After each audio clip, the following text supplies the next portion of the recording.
Catus, Maximus here. I always forget to get a bottle to demo one of these bottle capping machines on. Picked up another one. This is the Comstock Bolton coming out of Kansas City, Missouri. Patented in 1920. These have been around for a long time. Obviously been capping bottles for a long time. I only did one other video about these things. This happens to be one out of Oregon called the Jet Bottle Capper, excuse me. I like this one. It's all metal and it works pretty well, pretty smooth. Cast aluminum.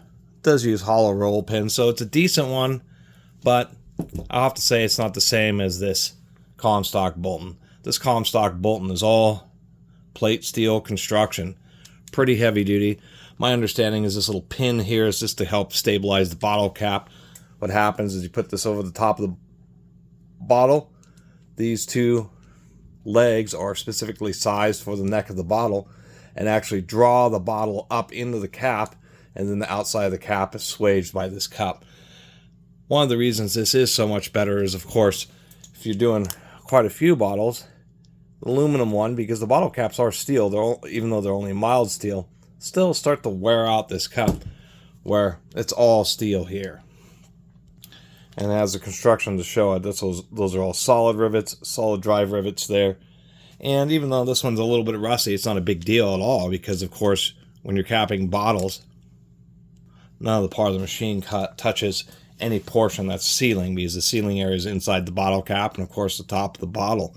And this is one that really is built to last. Besides this peg both stabilizing the bottle cap as you lift it up, to try to make sure that both these legs operate in parallel fashion, it has this overbar, and that rod just keeps that balanced. Otherwise, not a lot else to say about one of these things, besides it's something that's hardly done nowadays unless you're like a home brewer, or for some reason you like putting bottle caps back on bottles that you've already opened, like partially open sodas or something like that. So that's the kind of the difference in the comparison of what is a pretty decent one but cast aluminum and what is an old school heavy duty all steel version.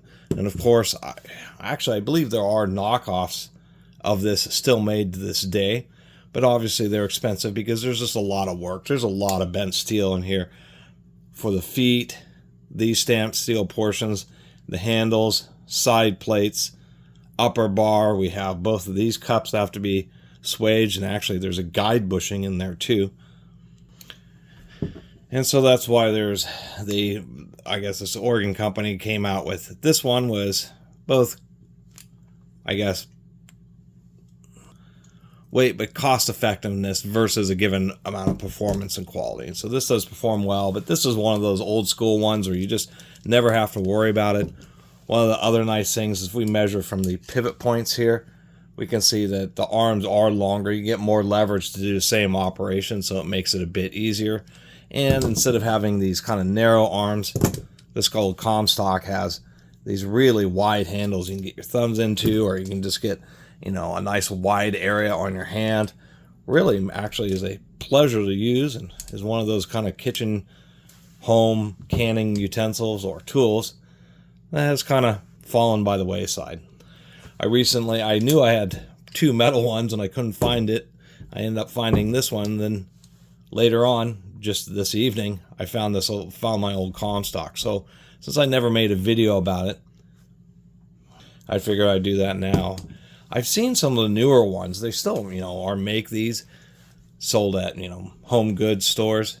They're like usually these red Chinese ones that look just absolutely horrifically bad.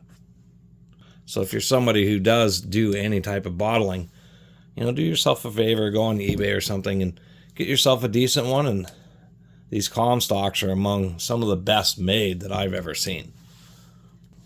Which isn't saying anything, because it's just what I've been exposed to. I'm sure once you kind of maybe get into these types of tools that there's all sorts of bottle cappers that have been, and I believe the sizing of bottle caps is pretty much standardized across the world. So I'm sure that there is just out there's some even nicer and heavier duty ones than this, but this is pretty much a standard all steel bottle capper machine.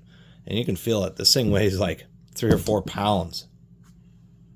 And just wanted to share it with y'all. Thanks for watching.